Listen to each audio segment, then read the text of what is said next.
Today I had no idea if I should do an Oracle of Ages video first or do an Oracle of Seasons. So I said screw it, and so here we are. So I'm reviewing both games in one episode, and that's why this video is pretty long for me and has taken a bit longer to upload. So let's start with the one I played first, which is Oracle of Ages.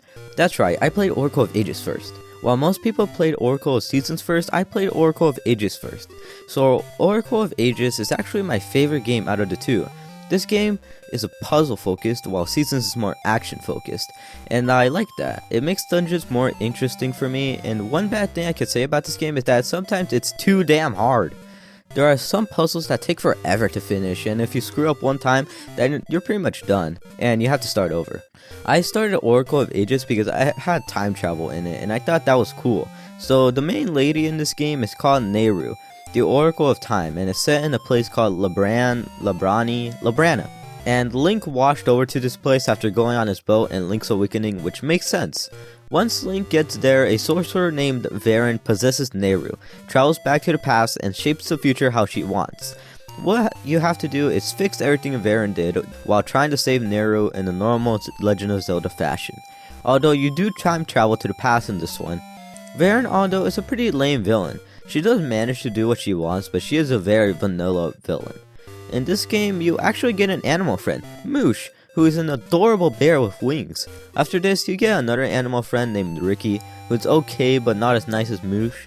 If you want to play this game and want to know more about it, then all I'm gonna say is that this game is just a big puzzle that rewards you greatly when you solve it. I will also say that I took too long on the last battle. Alright, now we're on Oracle of Seasons, and I'm on page 3 of this script. I told you it was going to be a longer video. So Legend of Zelda Oracle of Seasons is the action-based counterpart to Oracle of Ages. Now there are more enemies than usual, and you have to try your best to at least survive this game. This time Link meets a girl named Din, who isn't as nice as Nehru but is still the Oracle of Seasons. Even the story seems rushed. Link just wakes up in the middle of the place called Holodrum and is saved by Din, who 5 minutes later is captured by Onox, who is the Oracle of Seasons version of Varen. Onox then sinks the Temple of Seasons and then seals Din in his palace. You pretty much know what to do at this point. I mean, it's a Zelda game. This game's gimmick is controlling the seasons. Yeah, honestly, it's quite lame. It really only changes what objects you can move or destroy. Also, in Ages, when you time travel, it affects the whole map, while in Seasons, changing the seasons only changes the chunk of the map you're on. I will say it handles progression pretty smoothly when you change the seasons. Also, this game is just too easy if you already beat Ages. The map is just really easy to go through, and you can go into a wrong dungeon without even knowing. In my opinion, I think it would be easier to describe Seasons as the adventure game and Ages as the discovery game.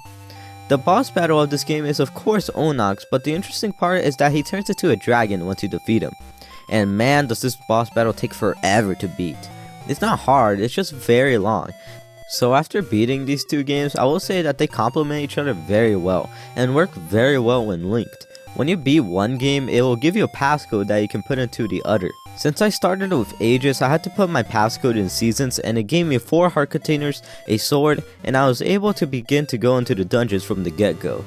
When you link the games, the little Easter eggs of your previous adventure show up in the main world. You actually fight Ganon in one of these games. It depends on which one you started with and linked. Man, now these are games that Nintendo should really make again.